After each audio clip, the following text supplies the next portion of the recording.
Fatima woke craving a bold leap, not her usual chamomile calm. 48. Paris still made her pulse race like a new arrival, though she'd memorized every cobblestone in Belleville's market. Today, steam from her cup spelled rebellion. That dusty box of Moroccan tea leaves mocked her from shelf, play it safe, fam. But safety tasted bitter now. Outside, autumn leaves swirled like discarded fortunes. She pocketed 2 mismatched teacups, one for courage, one for a stranger, and marched toward metro.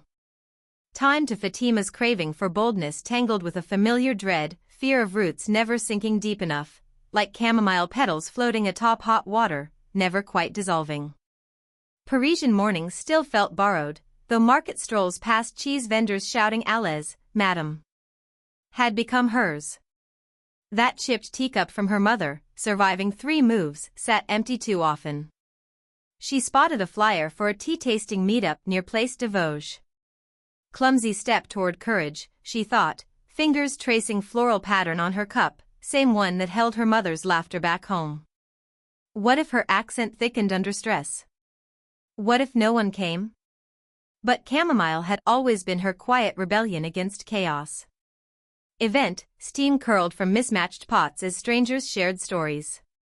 A Breton woman nodded knowingly when Fatima described missing way jasmine bloomed dusk in her childhood courtyard. Laughter bubbled up, unexpected. Her hands, usually clenched around metro straps, relaxed around warm porcelain. By dusk, Petal's bottom of her cup had finally settled. Not dissolved, no, but resting like she might learn to do. Paris hummed outside, indifferent yet generous, offering pockets of belonging to those who dared steep a while. Fam, it wasn't grand leap she'd imagined. Just tea, and a woman of 48 realizing some roots grow sideways, gripping cracks between cobblestones. Fatima's craving for boldness led her past her usual market stroll, skipping overripe figs, dodging chatty vendors, straight to a sunlit cafe window where a handwritten sign flapped in breeze, tea tasting for strangers. 48, she'd never joined a meetup, let alone one where people sniffed leaves like wine connoisseurs. But that chipped blue teacup on poster, its steam curling into nothingness, felt like a wink from fate. Inside, mismatched mugs cluttered a long wooden table. A woman with silver braids and a name tag reading Simone, tea, which waved her over. Newbies get extra biscuits, she announced, sliding a plate toward Fatima, who nearly fumbled it, her hands still jittery from months of job rejections. Laughter bubbled up as she caught a macaron mid-air. Grace isn't required here, Simone said, eyes crinkling. She learned to cradle her cup like a promise, warmth seeping into palms, chamomile's honeyed scent softening edges of her day. Each sip unraveled knots she hadn't named, way her shoulders hunched over French grammar apps midnight, how she'd memorized metro stops but not how to ask for help. By third tasting, she was describing her mother's saffron-infused brew back home, hands painting air. A retired librarian across table nodded. Taste is memory's favorite hiding spot.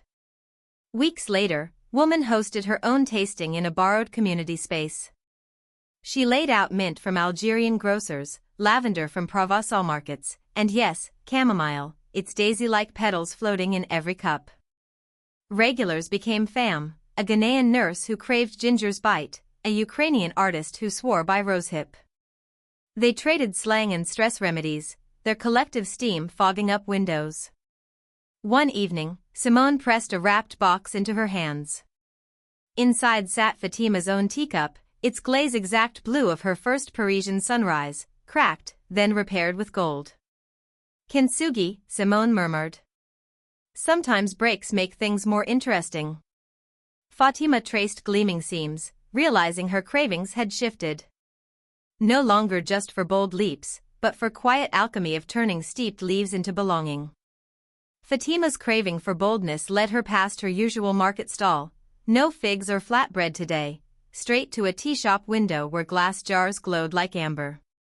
Chamomile blossoms floated inside, tiny suns mocking her hesitation. 48, she'd swallowed enough fear to drown a camel, as her mother would have said. But fear didn't steep well in hot water. She bought a tin, hands betraying her with a tremor. Back home, her kettle whistled like an impatient ant. First sip tasted like dust and nostalgia, village summers, her grandmother's knotted fingers plucking petals. Parisian rain smeared window. She scowled. This wasn't working. Yet stubbornness was Fatima's oldest companion. Next morning, she marched into a tea-tasting meetup, clutching her chipped teacup like a shield. Strangers murmured over oolongs. She hovered near Chamomile station, spine rigid. A woman with silver braids slid beside her.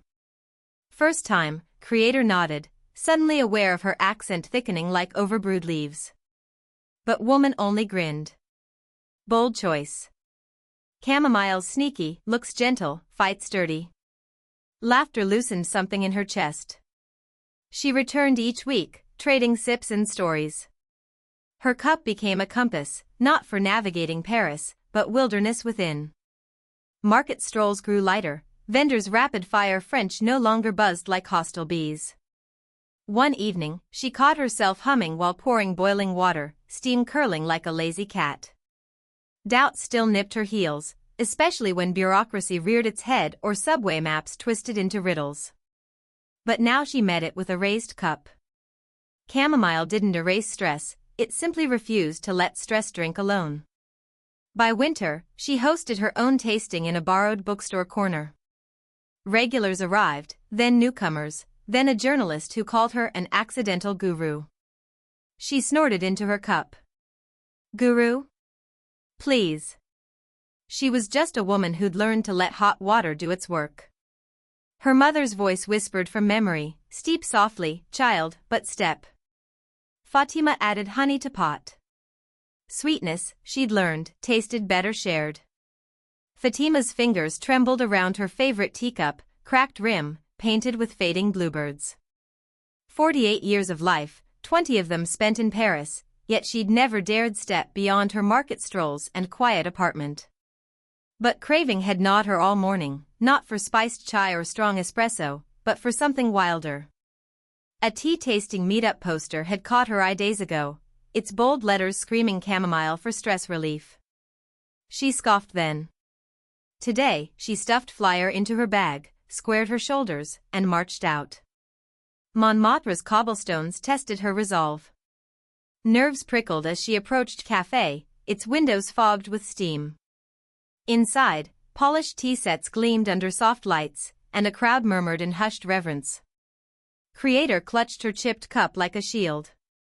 A sleek-haired hostess arched a brow. This was where connoisseurs gathered, not women with second-hand kettles. But she set her cup down with a clink. I know chamomile, she announced, voice steadier than her hands. Not from books. From bones. Laughter rippled. Someone muttered about migrant grandmas playing tea guru. Heat climbed her neck, but she poured boiling water over dried petals, her movements slow, deliberate. Years of sleepless nights, of grinding work and whispered prayers, had taught her this, patience. As steam curled, she lifted cup, inhaled. Not just flowers, she murmured. Home. Room stilled. A skeptic in a tailored blazer leaned in, sniffed, then blinked. That's incredible.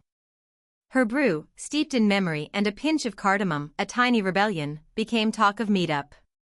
Phones clicked. By dusk, her cracked cup sat beside porcelain worth more than her rent, its image flooding some local influencer's feed with hashtag Chamomile Queen. Strangers clapped her shoulders, begging for secrets. She grinned, sly. Start with a dented cup. Reminds you perfection's overrated. Walking home, she cradled her now famous teacup, heart lighter than it had been in years. Market vendors waved. Even Madame Lefebvre, who'd once side-eyed her haggling, nodded approval. Under flickering streetlights, Fatima sipped lukewarm remnants and thought, this is my start. Not as a woman who left one home, but as one who built another, steep by steep.